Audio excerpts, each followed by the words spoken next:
एक मित्र ने पूछा, दादा, क्या परमात्मा को कभी देखा जा सकता है? मैंने कहा, मित्र, परमात्मा कोई वस्तु तो है नहीं, पर तुम्हारे भीतर जो प्रेम है उसमें उसे देखा जा सकता है, क्योंकि प्रेम से बड़ी और पवित्र चीज इस संसार में नहीं है। और संसार का प्रत्येक प्राणी इस प्रेम को साथ लेकर जन्म लेता है, क्योंकि प्रेम का स्थान परमात्मा के बाद आता है। और प्रत्येक प्राणी में जो जीवन की लहर दौड़ती है वही परमात्मा है। और परमात्मा से प्राणी के बीच की डोर प्रेम कहलाती है, जो दोनों को जोड़ कर रखती है। और उसके बीच में है माया का पर्दा, जिसके चलते प्राणियों में प्रेम की भावना तो रहती है, पर माया के पर्दे के कारण अब परमात्मा नजर नहीं आता।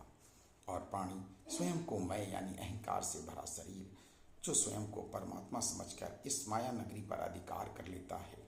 पर माया तो माया है, कुछ दिन का आनंद भोग है, और वो भी तुम्हारी पुरानी प्रारब्ध के अनुसार।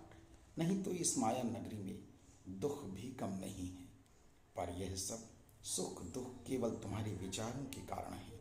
नहीं तो माया का पर्दा कहीं है ही नहीं, क्योंकि विचारों के समाप्त होते ही पर्दा भी गिर जाता है और तुम्हारी आत्मा से परमात्मा तक की डोर, जिसे प्रेम कहते हैं, स्पष्ट नजर आने लगती है। और धीरे धीरे वो डोर दोनों को एक दूसरे से एक कर देती है। और फिर उस प्राणी में, या यूं कहें परमात्मा में, सिर्फ प्रेम ही होता है, जो समस्त चराचर जगत को अपने प्रेम रस में डुबो देता है। और प्रेम से परमात्मा तक का सफर